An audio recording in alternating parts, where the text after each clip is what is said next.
ایک طرف کچھ مظلوموں کے سہمے سہمے چھپر ہیں، ظالم کو ظالم کہنے کی جرت کیسے توڑو گے۔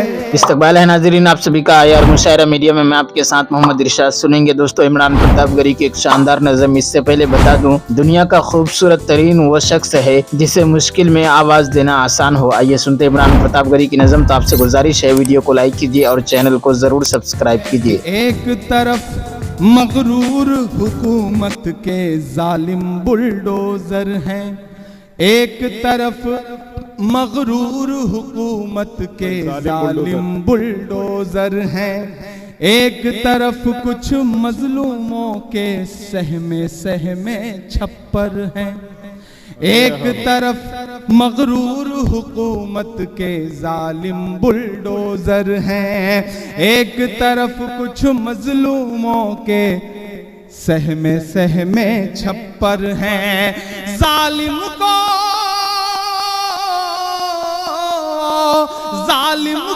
ظالم کہنے کی جرت کیسے توڑو گے، چھت توڑو گے،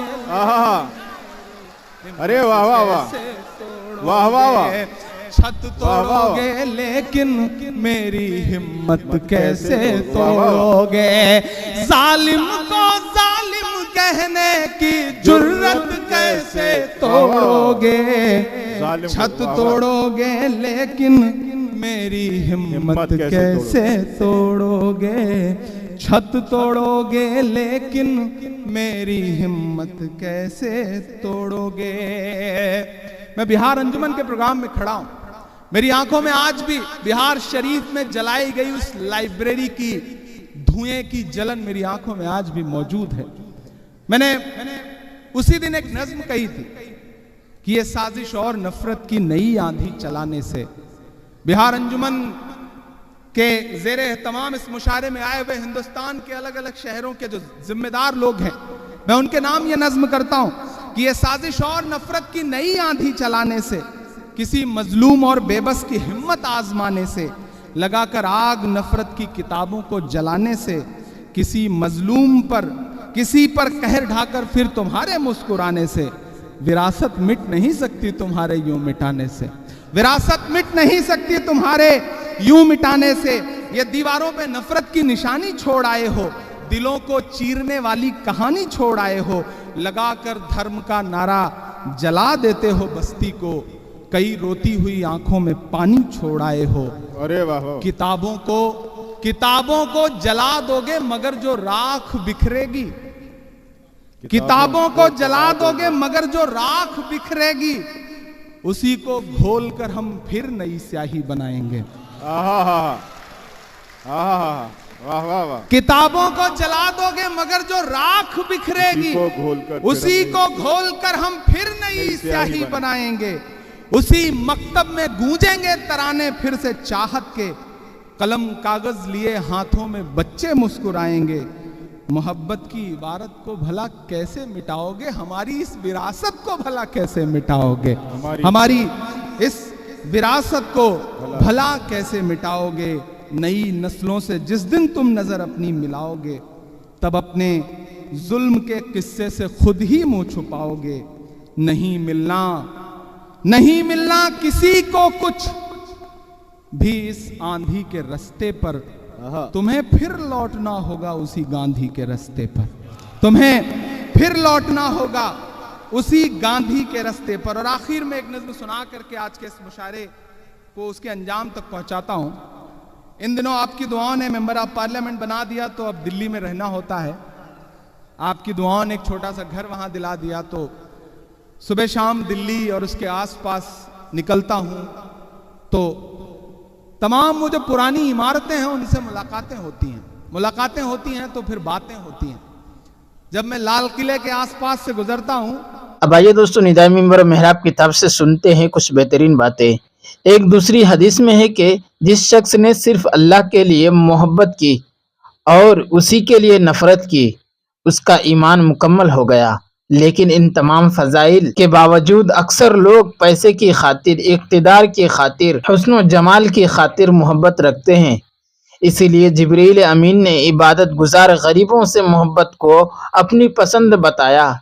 یوں تو ہر نیک اور عبادت گزار سے محبت رکھنی چاہیے اور یہ محبت فلاح دارین کی کنجی ہے، لیکن اگر کوئی شخص عبادت گزار بھی ہو اور مالدار بھی ہو تو ممکن ہے کوئی شخص اس سے محبت تو اس کی مالداری کی وجہ سے کرتا ہو، لیکن ظاہر یہ کرتا ہو کہ میں تم سے صرف تمہاری عبادت و ریاضت کی وجہ سے محبت کرتا ہوں۔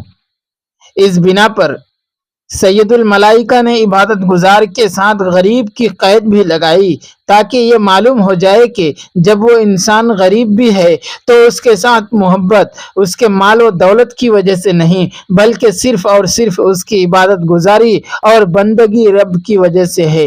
نیک غربا سے محبت صرف سید الملائکہ کو نہیں تھی بلکہ سید المرسلین کو بھی تھی۔ آپ صلی اللہ علیہ وسلم تو دعا فرمایا کرتے تھے کہ اللہ مجھے غریبوں میں زندہ رکھنا، غریبوں میں مارنا اور قیامت کے دن غریبوں میں اٹھانا۔ اگرچہ بعض لوگوں کی نظر میں غربت بہت بڑا جرم ہے، مگر اللہ کے ہاں یہ کوئی جرم نہیں ہے۔ جرم تو وہ دولت ہے جو حلال و حرام کی حدود کو توڑ کر غریبوں کا خون چوس کر جمع کی گئی ہوگی۔ ممکن ہے کہ جس غریب کو تم حقارت کی نظر سے دیکھتے ہو وہ اللہ کے نزدیک قیمتی ہو، اور جس سرمایہ دار کے آگے تم بچ جا رہے ہو وہ اللہ کے نظر میں حقیر ہو۔ حضور اکرم صلی اللہ علیہ وسلم کا ایک صحابی اظہر رضی اللہ عنہ نام کا تھا۔ صورت سادہ سی تھی، رنگ بھی کالا اور نقوش بھی غیر متوازن تھے۔ وہ جب گاؤں سے آتا تھا تو آپ صلی اللہ علیہ وسلم کے لیے کچھ نہ کچھ ہدیہ لے کر آتا تھا۔ آپ صلی اللہ علیہ وسلم بھی اسے شہر کی چیزیں عنایت فرماتے تھے۔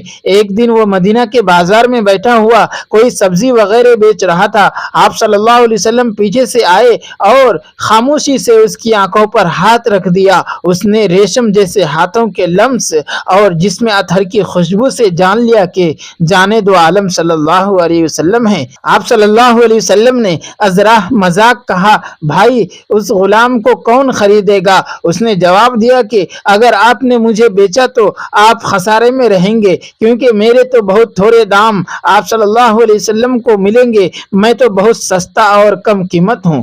اللہ کے رسول نے عجیب جواب دیا، فرمایا ہاں ہو سکتا ہے کہ تم لوگوں کی نظر میں سستے ہو لیکن اللہ تعالیٰ کی نظر میں تم بہت قیمتی ہو۔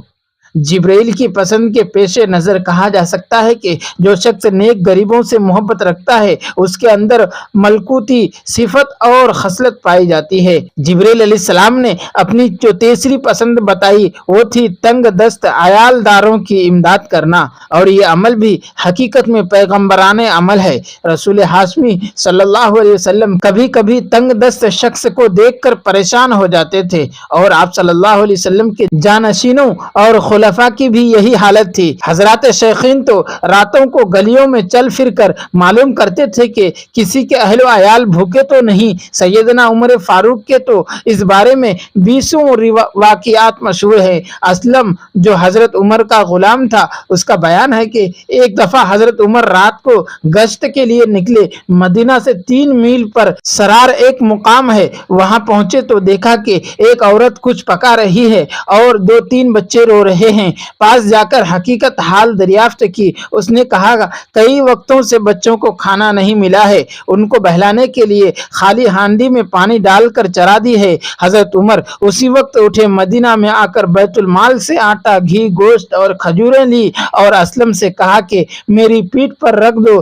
اسلم نے کہا میں لیے چلتا ہوں۔ فرمایا ہاں لیکن قیامت میں میرا بار تم نہیں اٹھاؤ گے۔ غرض سب چیزیں خود لاد کر لائے اور عورت کے آگے رکھ دی۔ اس نے آٹا گوندا، ہانڈی چرائی، حضرت عمر خود چولہا پھونکتے جاتے تھے۔ کھانا تیار ہوا تو بچوں نے خوب سیر ہو کر کھایا اور اچھلنے کودنے لگے۔ حضرت عمر دیکھتے تھے اور خوش ہوتے تھے۔ عورت نے کہا اللہ تم کو جزائے خیر دے، سچ یہ ہے کہ امیر المؤمنین ہونے کے قابل تم ہو نہ کہ عمر۔ دوستو ویڈیو کے آخر میں آپ سے گزارش ہے، اگر ویڈیو پسند آئی ہو تو ویڈیو کو لائک کیجیے اور چینل کو ضرور سبسکرائب کیجیے۔